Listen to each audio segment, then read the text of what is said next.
Hello, and welcome back to Ambition, a Minuet in Power. This is Dan, and you're joining me for yet another incredible adventure of not knowing what I'm doing. And yeah, honestly, I really don't know whether or not I know what I'm doing here, but we're kind of just trying to go along for the ride and trying to see what we can do. I know we've got a couple of things moving on forward. I don't. I feel like I've gotten a few of these. Like I've got Honoré Gazelle, and I've got Antoine's storylines progressed enough that we've. I don't know. Anything we ever doing with them seems to be the same. We're kind of just maintaining. Ludovico we've met recently, and Armand we've met, but I'm not really feeling it, you know. And but I don't know how to or whether I am progressing the main story. We've got some gossip here. Let's see. We've got this is getting old. The shocking military gossip. We got to go visit. What's his name again? Renee? I gotta go visit really soon. But right now, we need to reduce our exhaustion here by resting. Let's go home and rest. We'll have some fun with Antoine first, and then with Madame Gazelle. So we're in a new month. We're in July now. So let's meet with Antoine. Let's see. Here we go. We'll wear this one. And I think it's gonna be the same. Ooh. Yeah, so far it's the same. So I'm noticing that when we meet, we get a staggering amount of favor. I wonder if it is the same with Honorade, whether or not we can decline some of these invitations. I'm not sure if it's going to be the same with Honorade here, but let's see. Did I just wear this one? No, I don't think I did. So I'll wear this. Yeah, yeah, we're exhausted. So far it's the same. Yep, it's also a staggering amount of favor, and yeah, it's all just maintaining their relations at the moment. So what I want to focus in on, I think, is actually, let me go back. We're gonna go do this. Let's accept it, but what we're gonna do is we're going to try to advance some other storylines, perhaps. Oh, Benedictions? Oh, this is with Ludovico, and this is Antoine. Maybe if we did this, we could advance Antoine's story a little bit. But for now, let's continue forward. We're going to rest so that we lose the 2 exhaustion. And, July 4th. Honorade, let us decline. We'll lose 1 favor, I understand, but I think right now we're kind of just coasting with her. Yeah, so I know, and we'll decline here as well. So I think what we could do is we could end up every week doing something with them, which is nice, but at the same time, it's like, it's too much, guys. Like, back off, give me a little bit of room, okay? Don't smother me, please. We're gonna go to the party. This one is for the revolution. So let's see. I think we only have 1 dress. Oh no, this one works, but I think... yeah, we're gonna wear this one.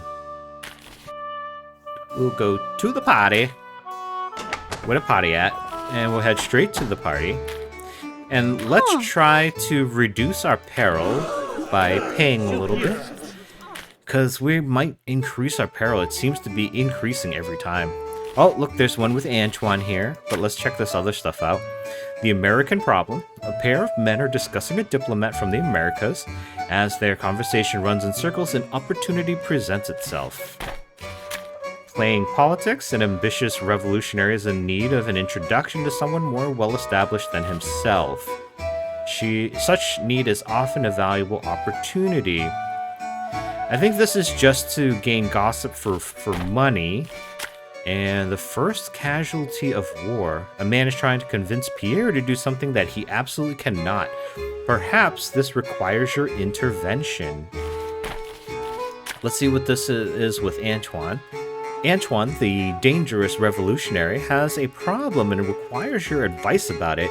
Your words seem to carry a great deal of weight with him, and what you say might steer the course of the revolution's strategy going forward. Let us do this. We will adjust his favor a little bit. You decide to take a quick moment to yourself. You're a reasonably social person, but it's important to pace yourself so as not to be overwhelmed. Suddenly, Antoine appears next to you and without a word drags you by the wrist into an empty room. Instinctively, you pull back against his grasp, but to no effect. His grip is like a vice. This guy is like kind of aggressive. Now, I don't normally turn this way, but I wonder if he would also be an aggressive lover, or if it's like one of those like reverses where they're really aggressive in person, but then they are very gentle. But I don't think that's the norm. I think people are who they are and how they are. Yvette, there's a serious problem here. Oh. I've received word that one of our political club sponsors has been arrested. And then, what do you need me to do? Or, Antoine, you're going to unhand me right now. Or, you seem oddly composed for such a dangerous setback. Let's go with what do you need me to do and be proactive. The grip on your wrist softens as he says, for the moment, I require your wise counsel. We've been foolish enough to be blindsided by this act of naked aggression on the crown's part. As for our sponsor, I don't know what will become of him, but it's obvious we need to check in on who our true allies are. It appears that Antoine is looking for a direction to reach out to that already... Wait.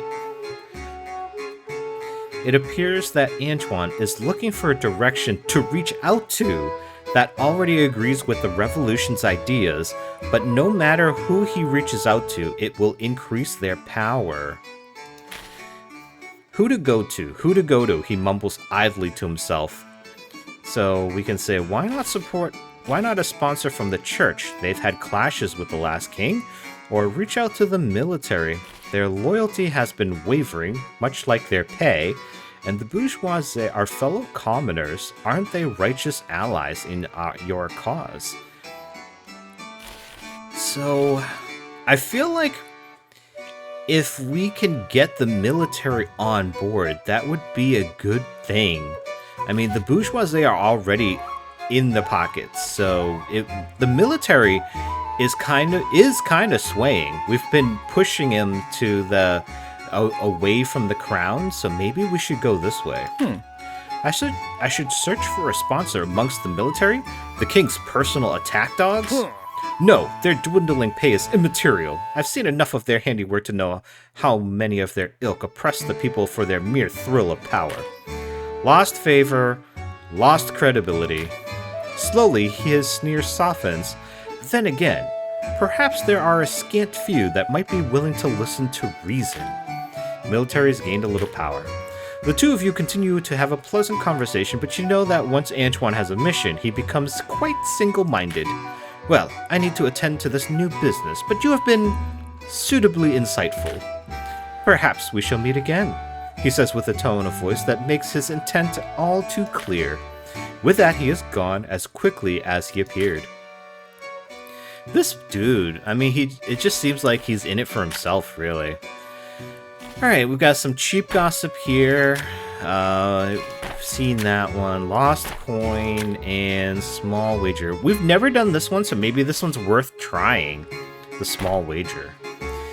Alright, hearing an outburst of cheers, you wander over to a small room to see what the fuss is all about. There you find a group of men clustered around a table with a roulette wheel set up on it. The faces are a mixture of fear, disappointment, and triumph, but they're all obviously excited. After the last spin, some grumbling is heard and some coin is exchanged. Looking up, a man approaches you. Care to make a wager, madame? Risk a little coin, gain a little excitement, sounds fun. And je suis désolé, but I try to avoid such pursuits. Or I'm not sure. Can you tell me how it works? Let's go with this. Oh, for a first-timer, it's simple enough, he says, ushering you through the crowd to see the table itself.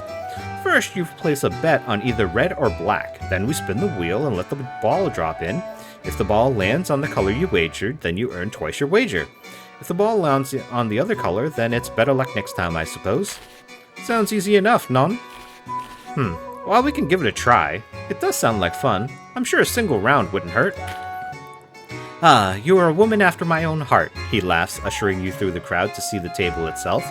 Some of the other gamblers laugh with him and shouts words of encouragement to you. So how much would you like to wager? We can wager 10, 20, and 50. Let's just start with 10. 10 livres sounds like a good place to start.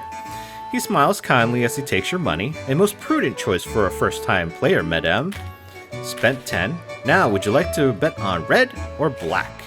I'll go red, since we just spoke with Antoine. Excuse me. I've had some stuff in my throat and just been coughing, so I will hopefully have edited that out, but yeah. Yeah, sorry. If you hear some pauses in some of my dialogue, that's why. He places your coins on the outside betting track for red, and the dealer releases the ball into the spinning wheel. The ball spins frantically in the wheel. The gamblers go quiet, all watching the ball with such intensity as if there was nothing else in the world. Oh, we can cheat by shifting your wager at the last second. Let's just let it ride. The ball starts to slow down, leaving the rim and drifting towards one of the pockets. Everyone around the roulette goes as still as a statue. Ball lands in a black pocket, and the gamblers erupt to a bevy of cheers and groans. Besides, your wager is divvied up greedily amongst the other gamblers. The man pats the top of your hand sympathetically and says, "I'm sorry, madame. It appears that fortune wasn't in your favor." Deciding that it is not your forte, you leave the gamblers to their games of chance and depart to the rest of the party. You would rather play games of the heart, at least those involve skill. Alright, and that was that. Alright, so I think today we are going to be... It is rent time. We'll go ahead and pay. The common folk are starting to get restless, so it's best not to antagonize them. So I think first things first, we're going to Pierre. It was Pierre, not Renee. I don't know why I thought that. Alright, so he looks like he wants stories about the bourgeoisie. Alright. Alright, so let's see. Let's sell something good. We don't have any bourgeoisie gossip. We've got this outrageous one. We're going to sell this. Still relevant, so we'll sell the gossip and make 90. And we've got this shocking church gossip. And this shocking military one is old. So we shall sell this shocking church gossip as well. And we shall go ahead and sell that. So now we've got decent amount of money, and we'll use all this other stuff to peddle influence. So we shall peddle influence here. We will let us, I guess maybe we'll start to actually let's not. Let's see if we can sway them first.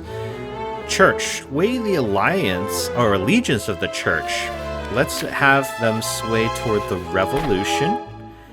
And this church gossip, this is also to sway, and we'll sway them toward the revolution also. This one is cheap also, and increase or decrease. We shall increase the power of the revolution. Military, I don't know. I guess maybe we'll just sell it. I don't know. I don't know where I want to go with the swaying the power of the military. Maybe we'll just hold on to it. It's kind of like useless at this point anyways, so maybe we'll just leave it as it is. Alright, so let's... Oh, in the morning you wake to find a letter already on your bedside table, sealed in plain, uncolored wax. The wax seal hasn't been stamped with the sigil of any sort. You recognize this particular nondescript method of correspondence. When you open the letter and see the handwriting, your suspicions are confirmed immediately. The message is from Armand. Cher Yvette, I write you now to explain that the situation has become extremely grave. Our Habsburgian society was founded with the intent of achieving a great social change over the course of many years. These latest violent upheavals have shown us that our time is dwindling faster than we ever could have imagined. Simply put, our mission cannot be accomplished. I know Johanna won't like it, but I need to try to push for something that's more achievable in our dwindling hours. I'll have to do this behind her back, but I accept the consequences for that. This may be her society, but its mission belongs to us all. To be honest, Johanna worries me right now. She's growing more distant and agitated by the day. I know our circumstances are taxing, but something just doesn't feel right about her. You think, my guy? You think? Please stay safe. Love, Armand. Okay. Oh, man. Is she gonna come after us? You put down the letter and wonder about Armand's plans. Okay, so we can say, may you stay safe as well, mon cher. Or, Armand, you've truly stepped into the viper's nest now. I think that is the case. With the fact in mind that this is essentially a dating game or a dating simulator, I mean, I think this one gets us closer to hope that he stays safe, and this other one not so. But I feel like if I were to roleplay Yvette right now, I feel like she would want him to stay safe, even though he has stepped into the viper's nest. So in that vein, I think I will roleplay her and tell him, like, or think about him and say that, we hope that he stays safe. While you contemplate what you'll do with the rest of your day, you keep wondering what exactly Armand has in mind. So we've got a few days to ourselves, so let's make use of it. Let us go to this Antoine one, the direct action. So, dissatisfied with calls for moderation by his fellow revolutionaries, Antoine has invited you to join him in some direct political action in a wealthy neighborhood in Paris. If nothing else, it won't be boring. So, lots of chances to add peril, and to gain there's some gain to favor and some gain to credibility. So we'll give this one a try. The nighttime sky is overcast and the streets smell of freshly finished rain. You use one hand to adjust your hood while you look down at the directions Antoine provided in his letter.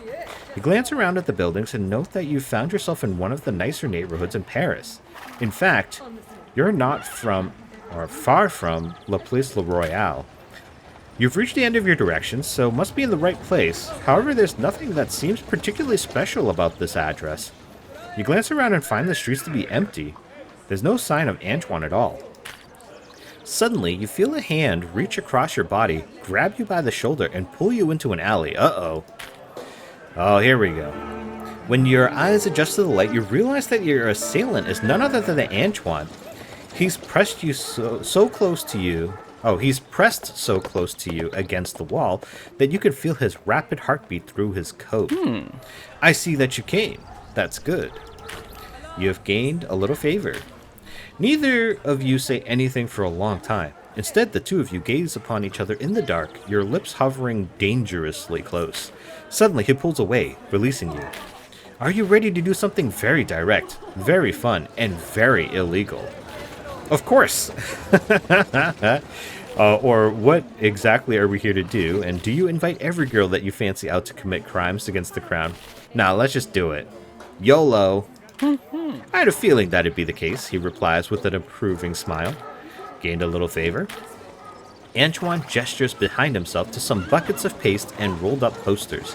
I've managed to convince some sympathetic citizens to print up these posters that are rather objectionable to the crown. Your curiosity piqued, you unroll one of them and examine it by the light of a guttering street lantern. The poster is a potent mixture of accurate political commentary and extremely obscene imagery. If we posted these in a poor neighborhood, one sympathetic to our cause, the Watch wouldn't hesitate to punish the people who live there. So instead, we're taking our work directly to the heart of the problem. He gestures out to the alleyway to the wealthy neighborhood around you. Of course, I'm sure the Watch will be sympathetic to the inhabitants of this neighborhood once we cover it with our messages. It also means that we get to make ourselves heard and remind them all of the discontent brewing in France. The powerful only sleep comfortably at night because they've convinced themselves that the order they hold by force is the result of public will. They lie to themselves and pretend that their edicts are supported by a silent majority of commoners instead of a regime of organized violence. He holds up a bucket and paintbrush. Let's challenge that notion, shall we? Alright, let's put up as many posters as possible. Or we can carefully place your posters, or we can paste posters directly onto people's windows. We'll just put up as many posters as possible. Moving as quickly as you can, you start pasting as many posters as you can in as many obvious places as possible. He gives you an upward nod of approval. That's the spirit. These should be visible to anyone who walks through here. Gained a little favor. As you and Antoine continue to paper the neighborhood in posters, you feel giddy, almost childlike. There's something freeing about exerting your will over this place. A place home to people who wield more power in a single day than you've ever had in your whole life.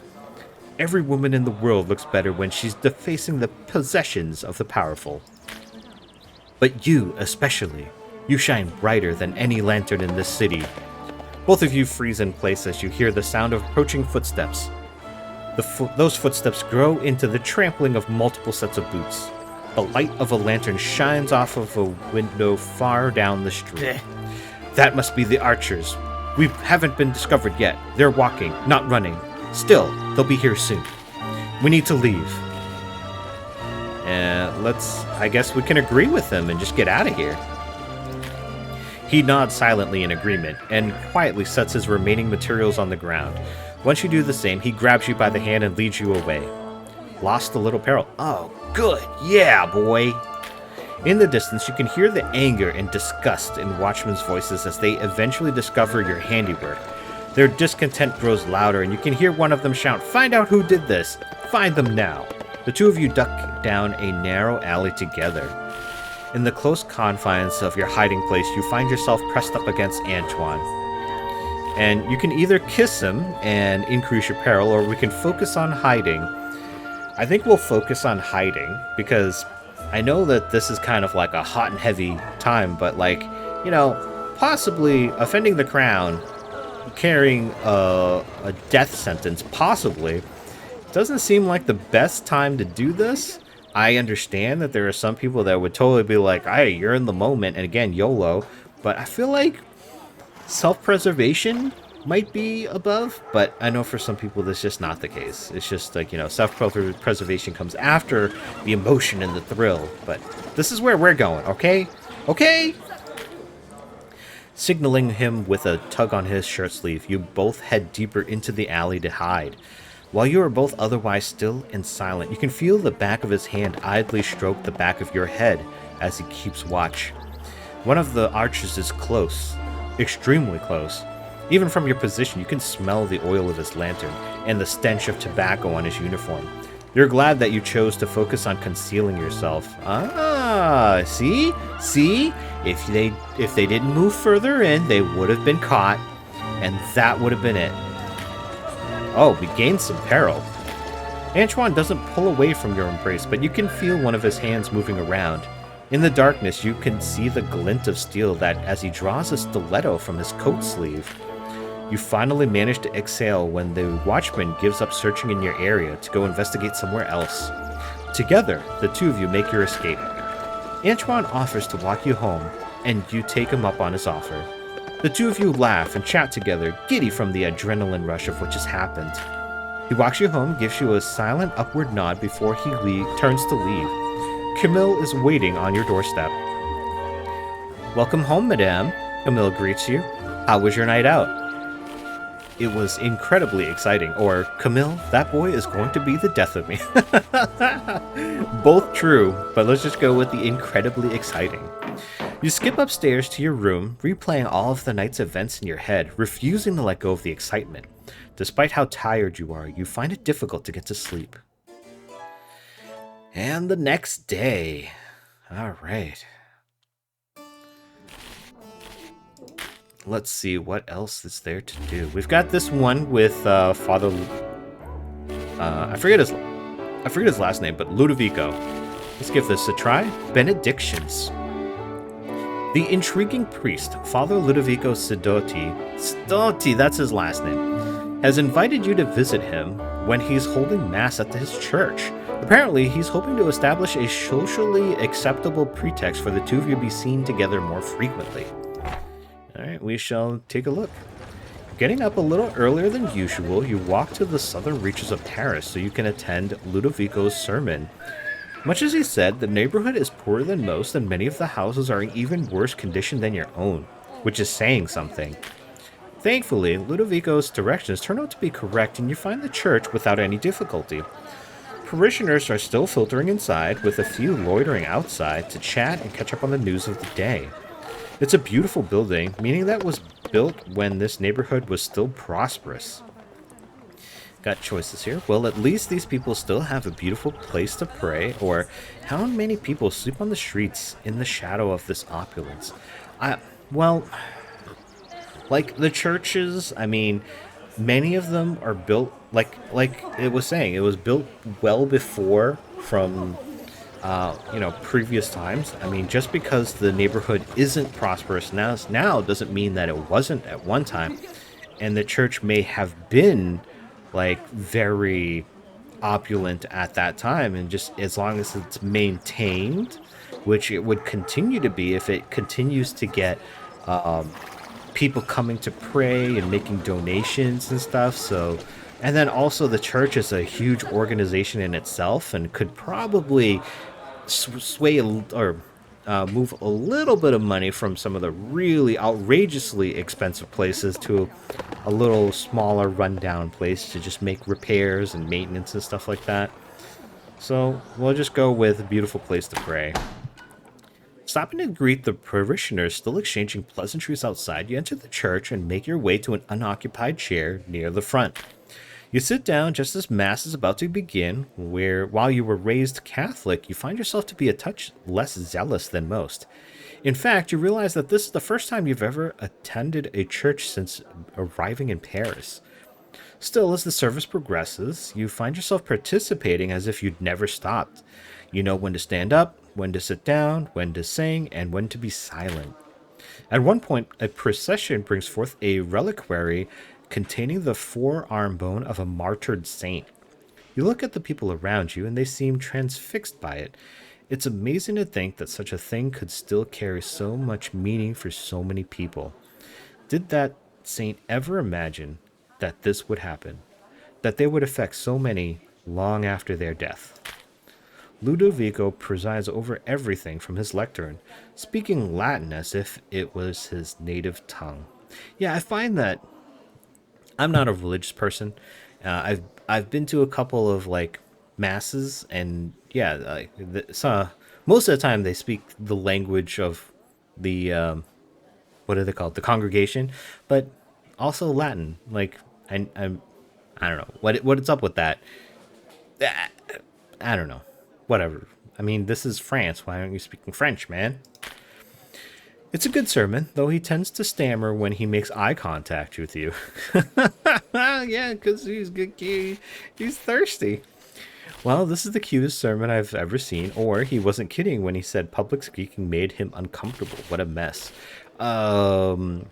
knowing what we know, it's not that it's specifically the public speaking, it's the fact that he was looking at Yvette. So we'll just go with the cutest sermon. Someone behind you shushes your musings, but you ignore them. There's nothing wrong with enjoying yourself. Benedicamus Domino, Ludovico intones to the crowd, signaling the end of the service. Dio gratias, the crowd replies reflexively, yourself included. While most get up to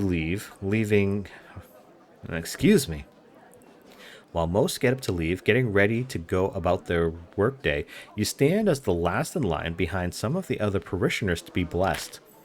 You finally reach the front of the line and see Ludovico there, looking every part the humble priest, his thumb anointed with holy water. Approach, Madame Ducos. You may kneel, he says, gesturing with his free hand to the floor in front of him. And we can kneel for the blessing, or tell him, my heart is in your hands, Father Sidolti, or kiss his hand when he blesses you. We're not doing that. We'll just kneel for the blessing. Huh. You lower yourself to one knee, and he draws the sign of the cross on your forehead. The cool water drips down your brow and the bridge of your nose. I'm glad to see you here, Madame Ducos, he says just loud enough for the lingering parishioners to hear. I've heard that your circumstances have left you with quite the troubled soul. It's all an absurd performance for the sake of gossiping parishioners who will all carry your imagined circumstances far and wide. Yet, you can't help but appreciate the thought he's put into this. If you'd like, we could meet at a later time for spiritual counsel. So, responses. I might need some simple counsel, Father Sidolti. What are you prepared to do? Or, if you insist, Father Sidolti. Or, my circumstances are most vexing, Father Sidolti. I think this will take more than one meeting. We'll probably do that. This plays into his, what is it? His, deception. So we'll go with that. I suppose we will. Ludovico manages to cough, trying to hide his flushing cheeks from the crowd. Gained a little favor. In fact, you may reach out to me whenever you like. He hands you a piece of paper with his address on it. You may now go on rendezvous with Ludovico. With a polite nod, you take your leave before anyone becomes suspicious. Well, even more suspicious, really. Outside the church, standing in the day's sun, you realize that you are absolutely exhausted. You decide to head home. Walking home, you puzzle over the morning's events. Charm, intrigue, and a hint of taboo. If nothing else, it's exciting. Or, I'm about to start seeing a Catholic priest. I don't know if this is a good idea. We'll go with the first one. Excitement. You know, big city, country girl, out on her own for the first time. And I guess, go for the excitement. Just so long as you don't get yourself, put your head under the guillotine. You take your time during your stroll home. The weather is lovely, and everything feels brighter than usual. In fact, it feels like the start of something special. All right, and the next day cometh. So we got one day before our event here. Oh, we haven't responded to this event. Are we going to go to this event? Actually, let me check what's available here in Paris. Not much. What's this turned around thing? Choosing to explore the city later in the evening, you happen to come across a certain window and a certain priest. And this coffee run, Marguerite, the waitress from Cafe Principe, appears to be having some sort of emergency. Okay, so I think what we will do is we will skip this one with the church, and I think we will instead go to this one with the military. That'll leave us a little extra room to do other stuff, and I'm going to start with this turned around one. So it seems like this one, Ludovico and Honorade bump into each other, and we have to choose one, I'm thinking. But we're going to go Honorade, of course, guys. So let's go this way. You don't go out to explore the city until later in the evening, mostly for a simple change of pace. There's also less crowding, which is nice. As you walk through the emptier streets, you happen across Madame Gazelle, who is walking the streets. Her servant, Renee, is not far behind. Bonsoir, little Yvette. I see you're taking in some fresh air as well. Please, join me as I wander aimlessly through the city, she says with a smile. I would hate for this to become dull. The two of you walk closely together, taking in the city and talking about the events of the last few weeks. As always, Madame Gazelle is composed but extremely opinionated. As you turn a corner, you nearly bump into the priest, Ludovico. As he stumbles away from this close call, you notice that he has a book about the pirates of the Barbary coast tucked under his arm. Oh, mi dispatche. Are you two all right? After it's been confirmed that none of you have been put in mortal peril, he looks around and asks, You are all out here, wandering the streets at dusk? Are you two lost? We're not lost, priest, nor are we in need of your help. In fact, I would ask that you stay out of our business altogether. How disappointing, Ludovico replies. When presented with a chance to choose grace and kindness, you instead dismiss it outright. Disappointing, but not surprising. It doesn't take long to see that this quarrel is not merely romantic in nature. It seems that the church and the bourgeoisie don't agree on something important. The walk continues under a cloud of tension and awkward silence. Well, it is now truly reaching a late hour, and I should actually head home. Would you care to join me, Yvette? Oh, do you mind if I join you? I have something to ask Yvette as well, Ludovico asked, seemingly oblivious. You see, I was hoping to speak with Yvette alone, Madame Gazelle mumbles, a rare occasion where her words have begun to fail her. You notice them both glancing frantically back to you, waiting for an answer. So, we could talk Madame Gazelle into letting him go with us. Or we could choose Madame Gazelle and say, Madame Gazelle, I'd love to join you. I'm sorry, Ludovico, we can talk later. Or we could choose Ludovico. Ludovico, I'd love to join you. Can you tell me more about that book on pirates? Or we could do this medium credibility challenge. Madame Gazelle, please let him join us. You two have more in common than you think. My first instinct is to go choose Madame Gazelle. But these ones with the credibility challenges, I feel like these ones seem to be the ones that you want to choose. I could be wrong, but going off of what I've seen earlier in the game, I feel like these are the ones to go, so I'm going to go this way. Madame Gazelle, please let him join us. You two have more in common than you think. Perhaps, Honorade mumbles to herself deep in thought. They look to you, listening carefully, but continue to eye each other distrustfully. Okay, so now we've got options here. All I want is for you two to try to get along. Please, Madame Gazelle, do this for me. Or, Honorade, please listen what Ludovico has to say about the crown. Or, Ludovico, you're an open-minded person. Honorade has some good points about the revolution. I'm going to go this way. Try to sway toward the revolution. Get the crown on my side. All right, Yvette. I'm willing to be open-minded about this, Ludovico replies. Don't worry. I won't waste your time, says Madame Gazelle. Honorade gets to the point incisively. The crown has failed, for decades, to pay their own debts. Aristocratic families are excused from paying taxes of any sort, and yet they routinely fall into destitution all the same. To her, that doesn't sound like people who to leave in charge of a country. The revolution isn't perfect, but at least they provide a chance of leaders who actually know what they're doing. Honorade wraps up her thoughts quickly.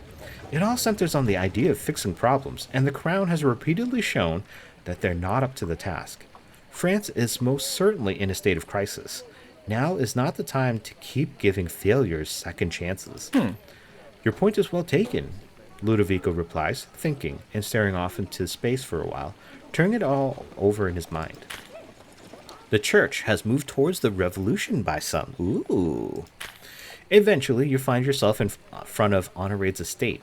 It's an elaborate, fashionable Rococo building that sits back from the street and behind a gate. The windows are shrouded by gauzy black curtains. This is where we part ways for tonight. Don't worry, Yvette. Renee will make sure you get home safely. With a polite nod, Ludovico departs and Madame Gazelle directs Reneo. Wait, wasn't his name Rene? Now it's Reneo? Directs Renee to ready her... Oh, it's a typo. And she should direct Renee to ready her personal carriage so as to provide you with a suitable way home. It certainly beats walking. Today may not have been too eventful overall, but it still feels like a day well spent. Actually, that went way better than I thought it was going to be. I thought I was going to lose points with people, but that proved not to be the case. So I am very happy for that. So we've got this Hessian doorman and this coffee run. So let's try this coffee run one. Marguerite, the waitress from Cafe Principe, appears to be having some sort of emergency. Perhaps you can be of assistance. Give this a shot. Wandering around town, you realize that you're near Cafe Principe, but you can't smell the familiar scent of roasting coffee beans, which is quite a shame because the scent is absolutely heavenly. Oh, yeah. When you go past what are they called? Specialty or boutique coffee shops. Oh man, the smell is just so irresistible. Coffee smells so good.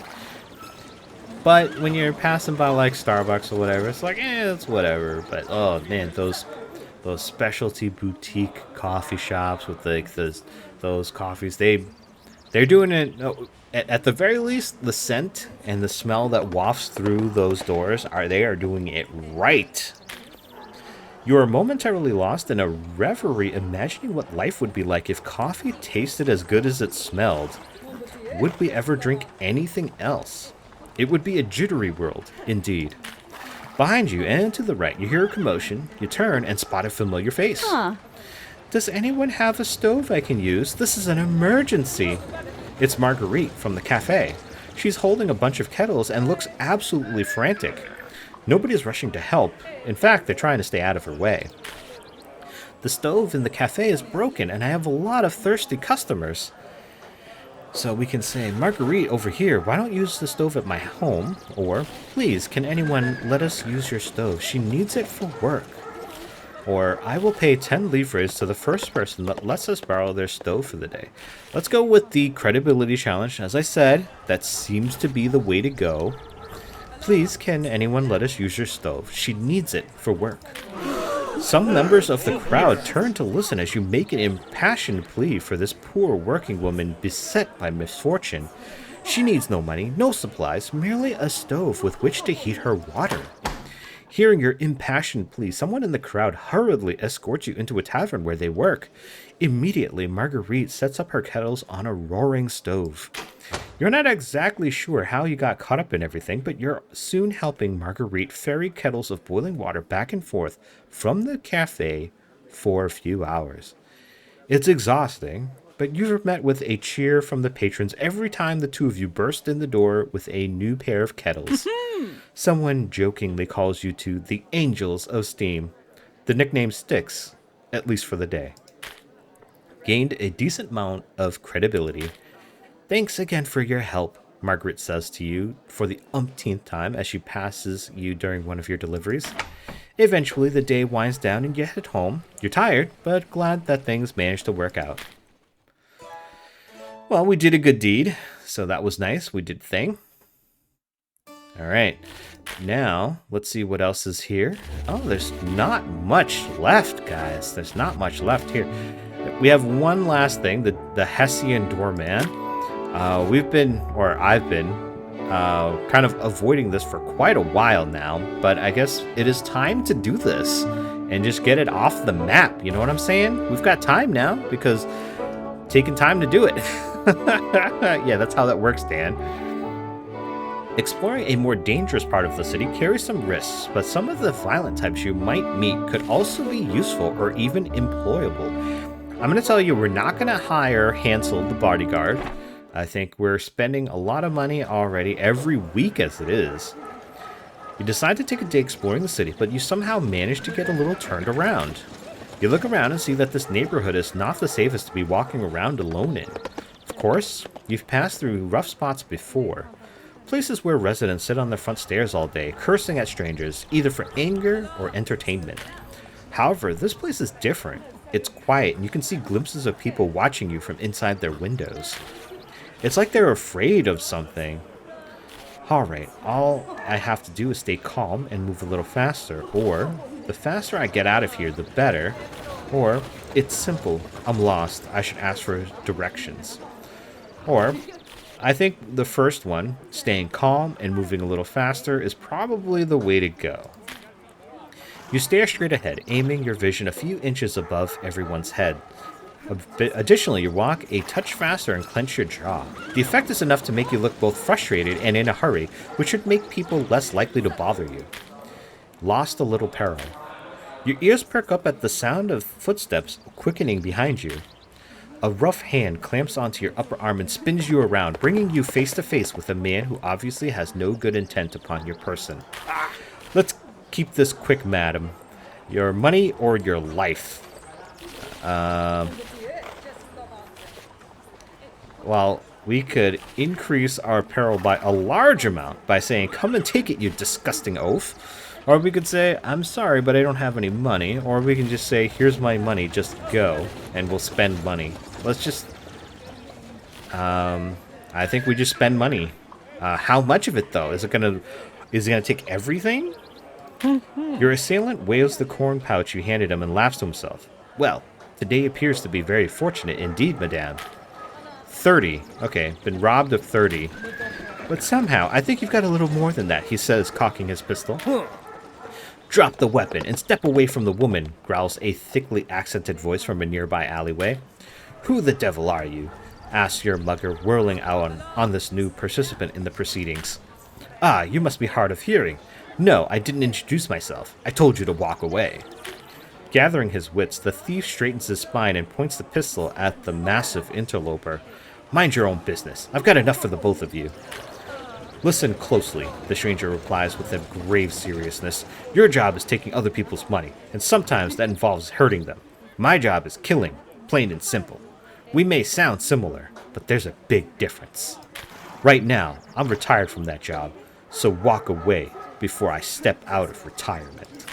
The thief silently weighs his options, his pistol hand shaking. Your blood hums in your ears so loudly it feels like the entire world is going quiet. You can feel the eyes of all the people hiding inside their homes weighing upon the three of you. Without another word, the ruffian takes off, dropping your money on the ground as he does so. The coins spill everywhere in the street. "Madame," the large figure says to you, gathering up the coins and handing them back to you. "Your 30 livres are returned." "Ah." "You're remarkably unshaken for someone who's just had a pistol pointed at them." And we can say, "There's not much out there that can shake me," or "It's hard to be afraid of death when life insists on being so unpleasant," or "Don't worry, that's just appearances. I'm actually about to pass out." Well, considering that we've been out with Antoine, we had a gun pointed at us before. What was it, with Marcel, someone that Marcel had hired, and a few other instances. I think Yvette has taken to it, so maybe we'll take the first one. There's not much out there that can shake me. Oh-ho! This elicits a twinge of a smile from him. "I wouldn't have believed you if I didn't see it for myself. By the way, my name is Hansel. I take this whole business to mean that you've made a habit of finding yourself in perilous situations. As I mentioned before, I'm retired. Retired and bored out of my Gottverdammt mind. How would you like a bodyguard? Hopefully you won't need my services often, but you'll be happy to have me at your side on the few occasions that you do need me. Generally speaking, my services cost about 30 livres a week." Dude, that's a lot of money. We could hire him. You would make a fine addition to my household. Or not hire him. I think I'll be fine on my own, thank you. Or we could ask him, "Wait, what are you doing here anyway?" I'm gonna go with that. Oh. Drinking myself into a stupor on cheap wine, playing some dice, maybe getting into a fist fight. You know, the kind of things that bored old men do to pass their time. For the life of you, have no idea if he's joking or not. I hope my leisure activities don't disqualify me from employment. I think we're good. I I feel like I don't want to be spending that much money every week, my man. That is a shame, madam. Well, off we descend, he says with a nod of his head. He leaves, and after half an hour or so, you manage to find your way back to safer streets. Quickly making a mental note to never visit that neighborhood again, you start to head home. Alright. That was presumably the last of our... On day 711, the day has opened with staggering news. The king has just dismissed Monsieur Jacques Necker, who was both the prime minister and the controller general of finances. Monsieur Necker's reputation as a friend of the people was so great that he was welcomed into office with a fireworks display. While it's understood that he was always a controversial figure, his competence has never been in question. He argued for the abolition of serfdom and once broke a policy stalemate by leaking the national budget to the press in order to show the people how dire the country's situation really was. However, this public favor wasn't enough to save him. The king dismissed him from office, and the new Controller General of Finances is Monsieur Joseph Francois Fouillon. Dismissing Necker was already guaranteed to be unpopular, and replacing him with a conservative, deeply loyal to the interests of the nobility would have been bad enough, but Monsieur Fouillon isn't just disliked, he is despised. During the last famine, when asked of the plight of the common people, Monsieur Fouillon replied, "If those rascals have no bread, then let them eat hay." The common people have not forgotten this. The great tension that hangs over the country continues to build. Even alone in your home, you can feel it in the air, heavy and thick, like the smoke from a burning building. And so, in Paris, life goes on. Alright, so we have an invitation to meet with Antoine. I'm going to decline. Favor went down, yeah, I know. And one with Honorade, I think we will decline this as well. Alright, and one with Ludovico, we will go to this one. And let's see. That happens quite a bit later. So we will go to this military... Wait, what? Yep, we go to this military one. I think it was just showing me that Antoine's favor went down again. We still have kissy faces on them. Oh, we've got a kissy face on Ludovico as well. Okay. That's a thing. Alright, the military is still a little bit with the crown here, so maybe... Oh, look, the revolution has 3 stars, so... perhaps what we'll do is we'll get coffee in a bit, just to see where we are. We have another day, so let's see what Paris has in store for us on 7-Eleven day. Alright, okay. Maybe let's visit La Place Royale. Try to get some gossip, maybe? It's all cheap gossip, though. Not that, so it's not really much for me. But yeah, let's do it, I guess. We'll go to Place Royale. Oh, dudes. Oh, no, wait. I did sell the gossip. Okay, never mind. I was thinking, oh, I need to sell gossip before it gets too old. I already did that. I did that earlier. I don't know what's wrong with me. Crossing into central Paris, you're struck by the beauty of the buildings surround you. Some of the oldest structures in the city are here, surrounded by the homes of wealthy aristocrats. The entrances of those elegant homes are blocked by garishly dressed doormen who honestly look more bored than imposing.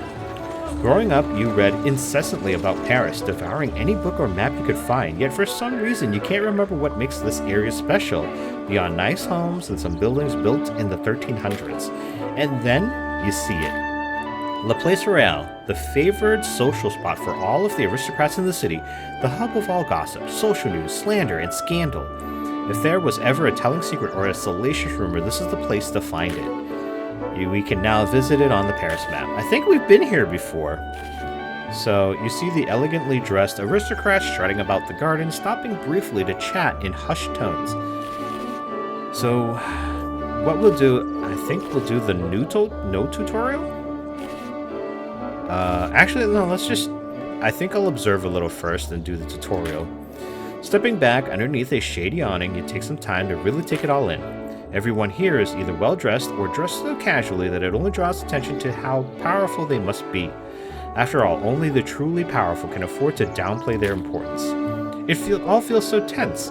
Aristocrats and courtiers merrily flit from conversation to conversation with a practiced ease, but you can never lose the feeling that nobody has really let their guard down. Everything they do is kind of public performance, reinforcing an image they're already trying to create.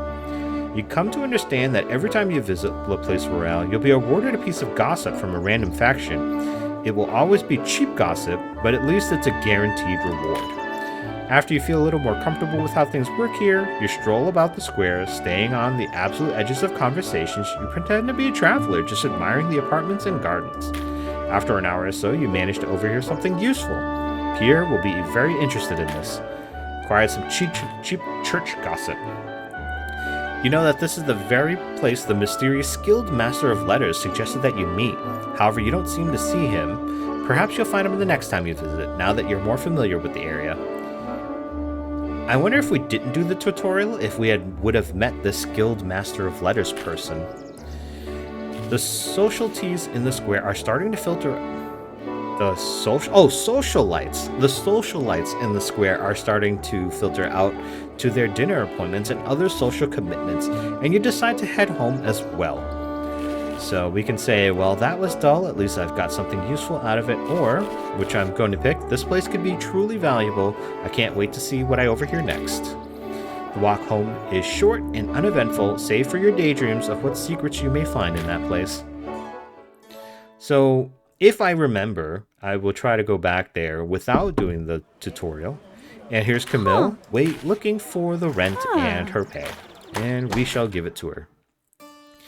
And this being the day before a military event, I think what we'll do is we'll go to this coffee shop and update our standings.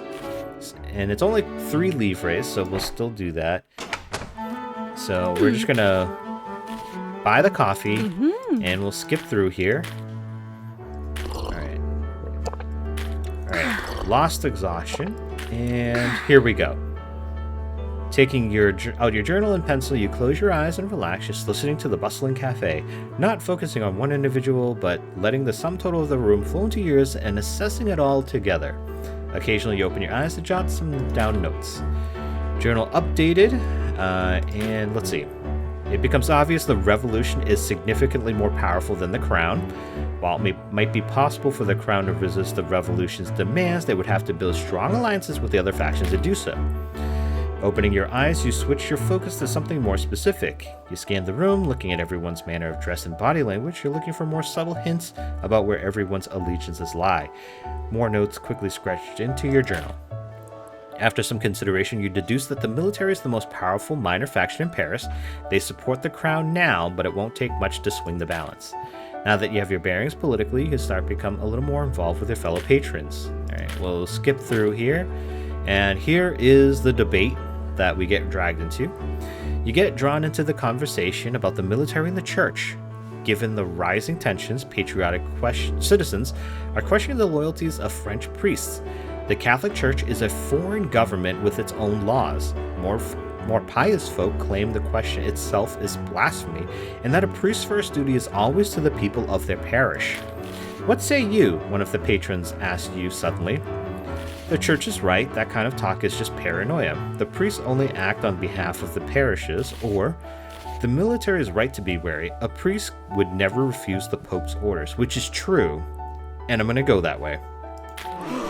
At least one of the people in the discussion feels satisfied with that answer, but not everyone seems pleased. You're certain that your opinions will be known by nearly everyone in Paris by the time the next morning comes around. So Father Sidoti favor went down, and whoever the person is in the military, their favor went up a little. And now let's go home. All right, so this being the next day, this is the day of the party. Uh-oh. Only 2 days ago, Prime Minister Necker was suddenly dismissed by the king. It was a decision that did not sit well with most. Today, the members of the National Assembly publicly called for the creation of a bourgeois militia. They want their own army. If that wasn't disturbing enough, it's well known at this point that this militia will have no shortage of volunteers. While there aren't many fears of large-scale desertion within the military, there are still thousands of angry commoners, and it's quite easy to throw up a barricade in the streets and start trouble.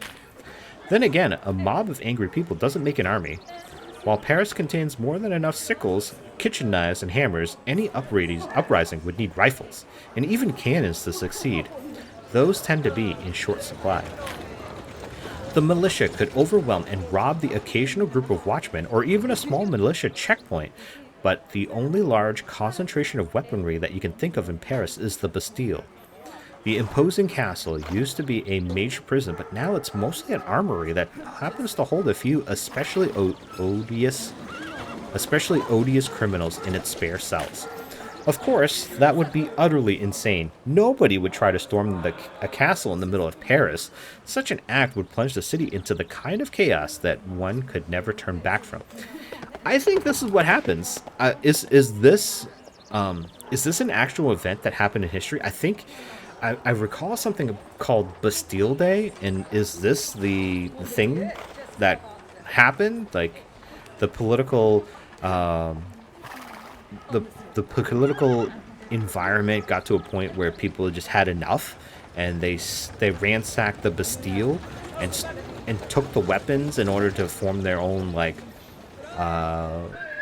counter or force against the being oppressed.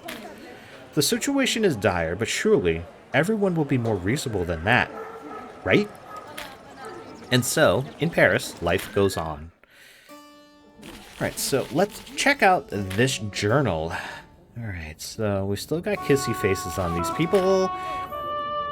Military is one little thing in the allegiance to the crown, and we've got a little bit of allegiance on the church, one less than there was before, I think, for the crown. We're slowly swaying them in that direction. So let's go, I think, to this military ball.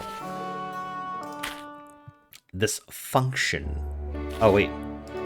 Did I not? I thought I accepted this. Oh.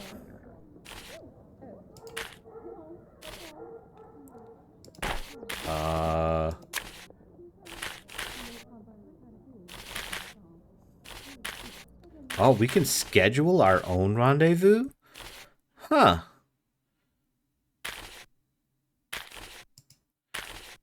Interesting. Interesting. Okay. I don't think we're gonna do this, but okay. Huh. I wonder if that's how we advance the story, is to with one of them. I don't know why I can't go to this military ball. I've accepted it already, but this one here with Antoine is declined, and this one here with the Baroness, I've accepted a few times already, and it's just, yeah, it shows accepted, but it just, the only thing it allows me is a rendezvous or a exploration of Paris, which I don't understand why it's doing that. Yeah, I don't know. Yeah, I don't know, guys. I don't know. But I guess I can try scheduling a rendezvous. And we can pick our own location. The Grand Tavern de Londres, Jardin des Plantes, Guinguet Paradis, Parc Moncal. I don't feel like Madame Honorade would like really the park, maybe the gardens, but I don't know about that. Let me return to the estate. Let me explore Paris. I feel like I probably should have written down some of these places, man.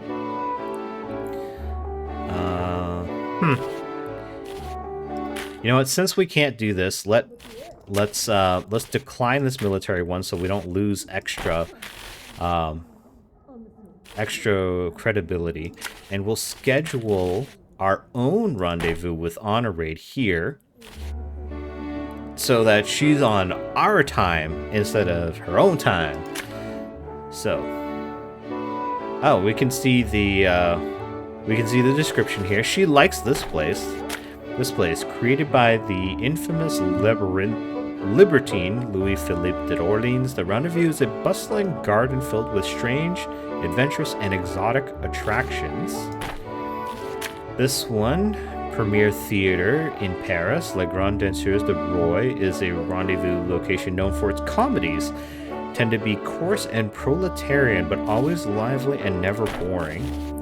The gardens, relax and promenade with your liaison in this rendezvous location. These popular gardens are the ideal place to unwind and engage in a little people watching. And Gunget Paradis. We've been here with Armand. I don't know. I mean, we can go to the Grand Tavern again, but we've gone with her to that place on multiple occasions.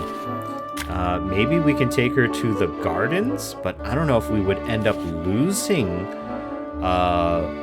losing credibility if we take her somewhere she wouldn't like. And this doesn't really feel like a place that she would go to unwind, engage in a little people watching. I don't know. Maybe let's try it and see what happens. All right, so. But for now, we will continue on. There's not much here, honestly, for us to do. Let me see what we have as far as gossip. We've got this really old military gossip and some cheap church gossip. 2 days left for the bourgeois gossip, but that's not happening now.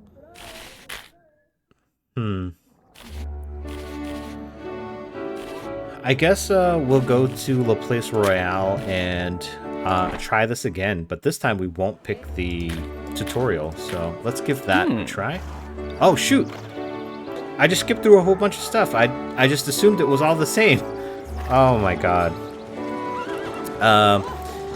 Hey, Editor Dan, could you maybe replay the sections earlier so everybody watching can actually see what some of this stuff had said?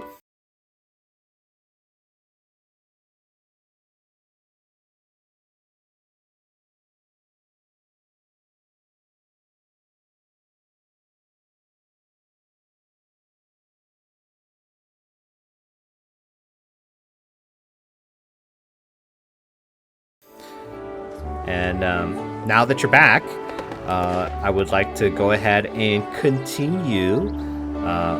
Hopefully you were able to have a chance to read what followed or preceded this, and I will continue. Henry Van Lucas, at your service, Madame Decaux, a man says to you. It's a pleasure to meet you, Monsieur Van Lucas. What's this about? Or, I don't have much time for mystery men. Or, how did you know how to find me? Let's just go with it's a pleasure to meet him. It's a pleasure to meet you as well. To get to the point, I know that you've been getting involved with major players in the city, as it were. I can see why, too. After those riots, tensions have only risen, and if I were a betting man, I'd say that things in Paris are going to get worse before they get better. With that in mind, I wanted to offer my services as a forger of letters. A canny woman like yourself could obviously get quite some use out of a few political notes accidentally leaked to the right people in the right positions of power. While I can't directly influence the crown or the revolution, I'm certain I would be able to deliver a significant push to the loyalties of the military, church, or bourgeoisie. Oh, you have my attention for the moment. Go on, or I can do my own lying, thank you very much. Or, what exactly do you get out of this? Good question. But I think I'm just going to see what he has to say. Wonderful. You can report to my offices at any time, and we'll discuss the terms there. He says, then hands you a business card, which only has an address on it, no name or other indication of what the business does. The Master of Letters is now available to visit on the Paris map. This would all cost around 15 livres. I know this isn't cheap, but surely it's a paltry fee compared to the possibility of changing the course of history. Now I must take my leave, he says with a curt nod. Please consider my offer carefully. He walks away, disappearing into the crowd, and you are left to stroll around the Place Royale. Hopefully you'll be able to get some juicy gossip. Alright. And the rest of this is pretty much the same. Got some bourgeoisie gossip. Alright, but we're not going to have time to actually do anything about that gossip because we're meeting with Honorade. Oh, whoa. The Bastille, a looming castle that was once the most infamous prison of all of Paris. Though it barely fills its role as a prison anymore, many still consider it a symbol of tyranny, of repression. Today, a mob of over 1,000 commoners armed with pikes, kitchen implements, and stolen rifles attempted to storm the fortress. The Bastille contains hundreds of rifles, dozens of cannons, and ammunition for all of them. It's also extremely undermanned. The guards number barely more than 100. Camped on the Champ de Mars on the other side of the River Seine are 5,000 troops in service to the crown, armed and ready for battle. Barely a mile away, if they decide to cross the river to relieve the defenders of the Bastille, nothing would be able to stop them. And that's exactly what they do. At their commander's word, the 5,000 troops form up and begin a swift march across the Pont Sully. They are grim and determined to restore order at any cost. Seeing this enormous force crossing the bridge, many of the attacking militia scatter, and those who don't are quickly trapped in the square surrounding the fortress. The relief force strikes like a hammer, shattering the citizen army against the looming walls of the Bastille. By the end of the day, bodies litter the streets, and the revolutionaries have gained hundreds of martyrs to their cause. They have lost the first great battle, but it's too late for them to turn back now. The crown has gained a staggering amount of power. The revolution has lost a staggering amount. No! All the influence I had used up. And so, in Paris, life is changed forever. Chapter 3, Trials and Tribulations. The last 2 weeks have been complete chaos. There's been fighting in the streets. Roads and alleys are blocked with barricades.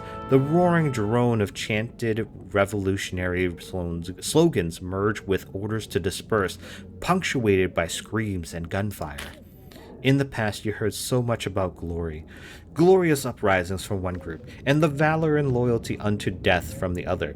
But hiding in your house for the last few days, you have yet to see any of that. As you can imagine, this put a rather serious damper on your social calendar. You can no longer receive random party invitations. While the violence stretches on into its own terrifying monotony, you can't help but feel that it's building towards something, like all of this conflict will finally come to a head. As you consider leaving your house for the first time in weeks, you imagine that the next few days would be a good time to get your affairs in order. To that point, you consider Pierre's humble newspaper and how his ability to peddle influence may have an effect on the outcome of things. Yeah, for sure. Alright, so we can no longer do random rendezvous. So we are still in kissy face mode with these two. We've got nothing on our calendar as of yet. Oh, the Master of Letters. Oh, so I think we are going to go here and actually spend some money to try to sway the military toward the revolution. So let's do this. Master of Letters. You spend the day at home thinking about what you should request from the master forger, Henry Vrain Lucas. His services aren't cheap, so you should make sure that you have the money to pay for them. And we do. Alright, you spend the day at home, thinking of how you plan on contacting the master forger Henry Van Lucas. He claims to be able to write a series of false letters that would push one of the city's minor factions towards the crown or the revolution. For a fee, of course. This service would cost 50 livres. Let's get to work. You start by carefully wrapping up the money and placing it in the envelope. You've spent 50 livres. Firstly, you should determine which of the minor factions you wish to sway, and we shall sway the military. It's time to give the military their marching orders. You begin your anonymous missive to Monsieur Van Lucas by asking him to falsify, then leak, letters pertaining to the military. Now, what direction would you like to push their allegiance in? This should push them towards the revolution. You write out your request to the falsified communications to push the military towards the revolution.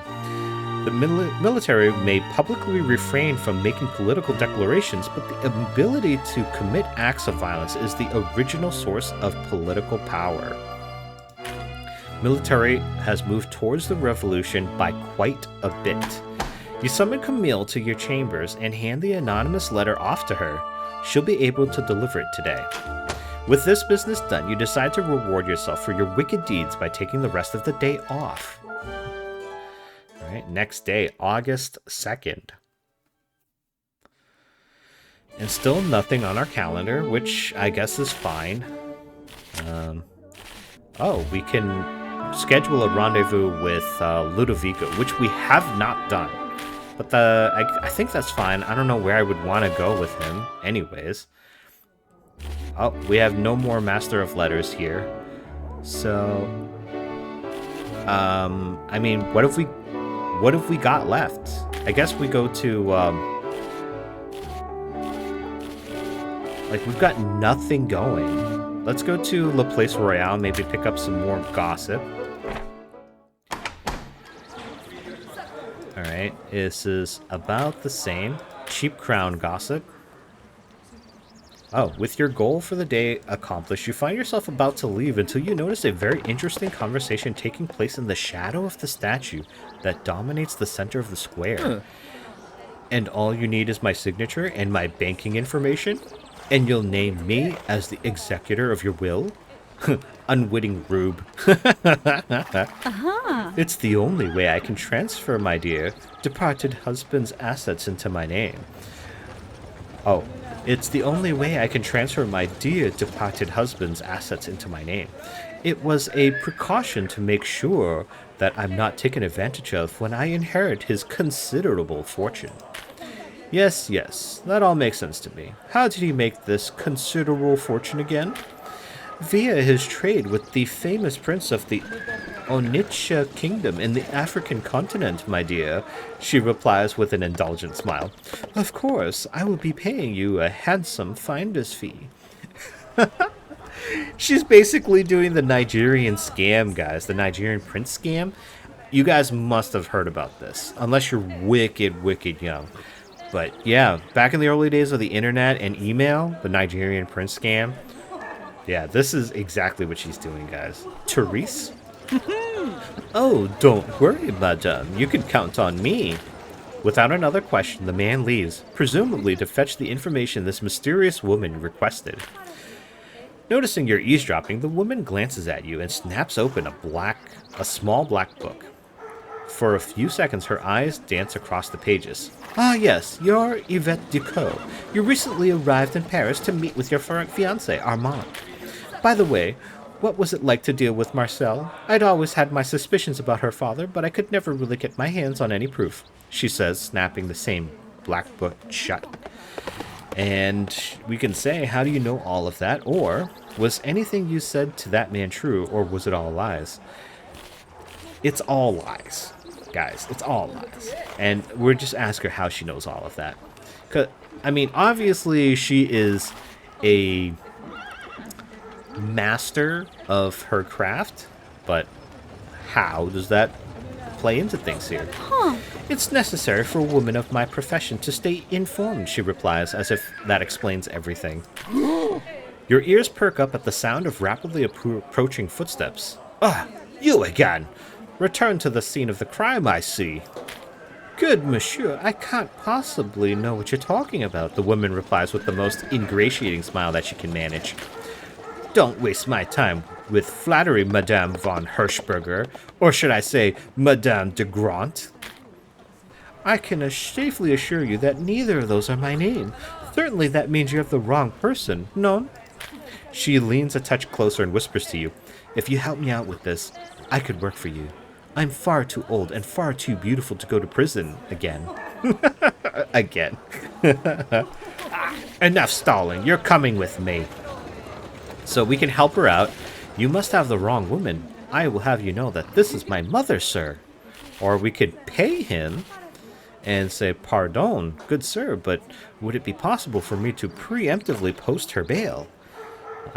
We'll go with the credibility challenge. It's medium credibility, but we're at 100 credibility right now, so we should be able to pass this. Huh. This woman is your mother? Well, the resemblance does appear to be there.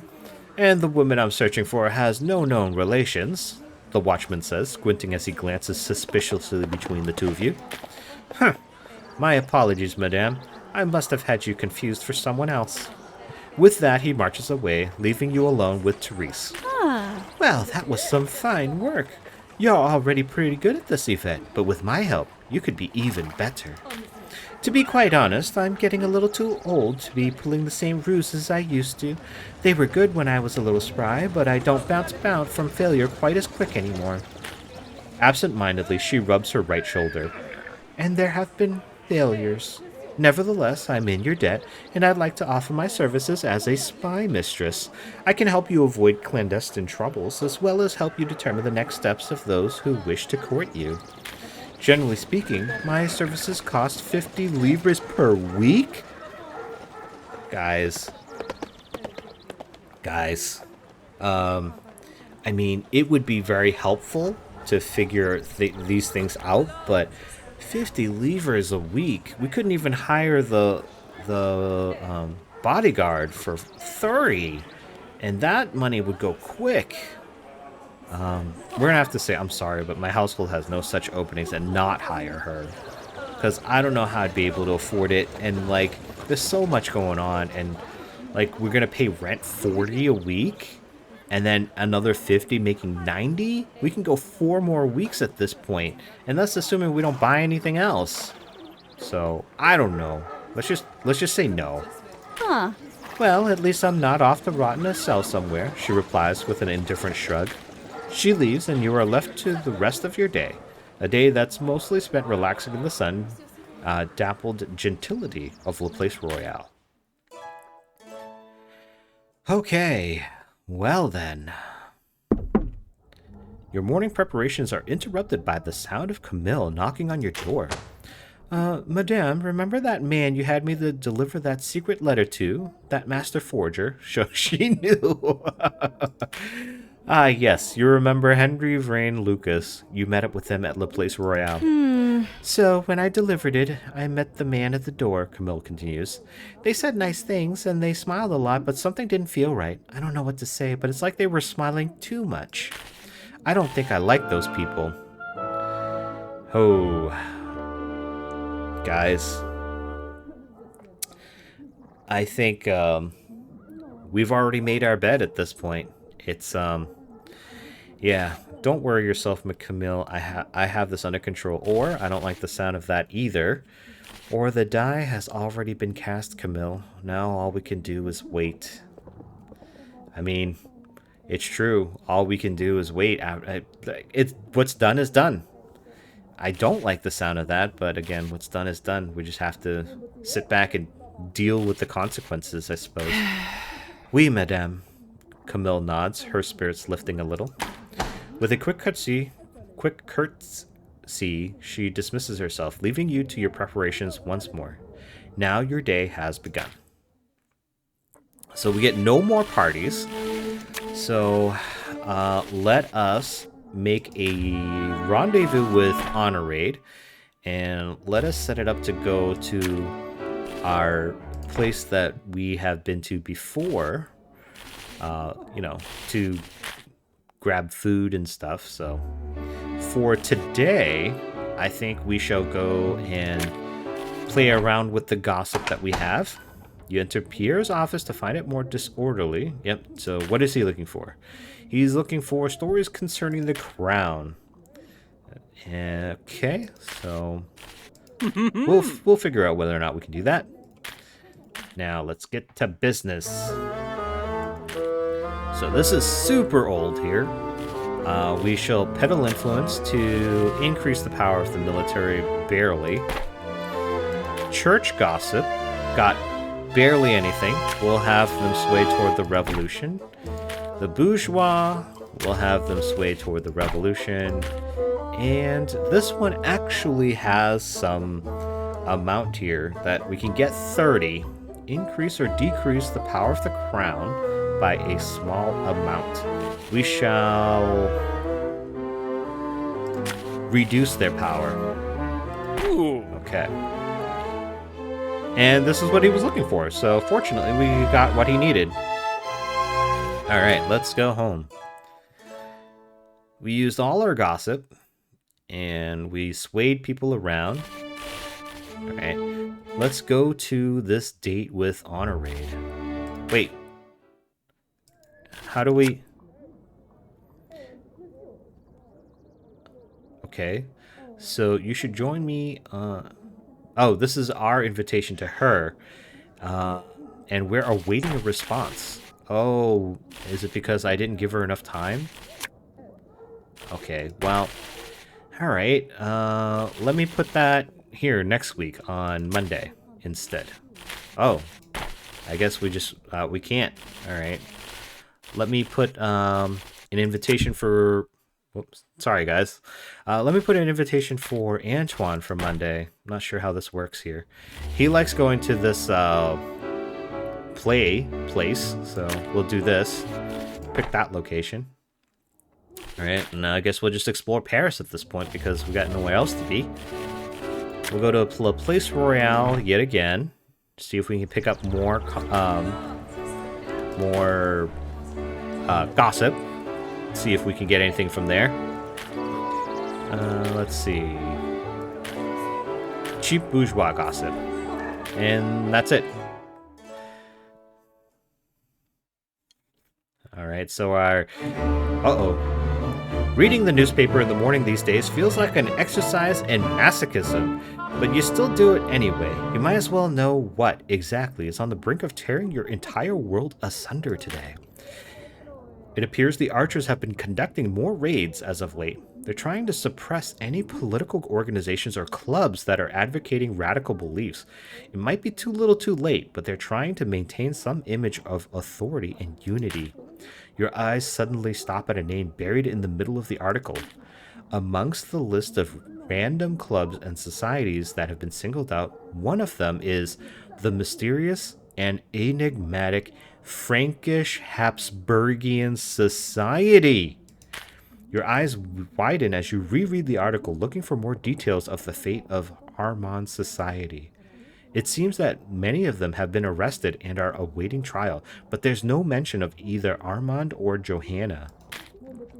The archers state that they have not found the leader of the society yet and are urging the public to come forth with credible leads. You continue on your day as per usual, but you keep thinking back to the article. Something about it is nagging at you. Huh. Oh, so Antoine accepted our invitation. Let's see if we can get one for Honorade over here at this day. We'll again choose our tavern. So let's pick this place. And, geez. Nothing else is really going on. I think what I'm going to do... oh, geez. Look at the time, man. This is a long video. So I'm going to end the video here. Guys, I think we're in the final stages of the game here. I don't know how much longer there is left. Like, I think there seems to be a trigger of some sort that I've triggered a whole bunch of things. Like, it seemed like there was one thing that just needed to be triggered, and I just held off on that one thing and gotten a whole bunch of stuff done. And once that one trigger hit, all these other things just cascaded into place, maybe? But yeah, it's crazy. Like, things are really moving on. I don't know how much more there is to the game, but certainly we're in the end stages because there's no more parties. We've got nothing else on the map here, so yeah. Yeah, we'll just figure it out what's left. I hope that you guys have enjoyed this one, especially since a lot has happened, and I hope to see you come back in the next one. Until then, everyone, bye.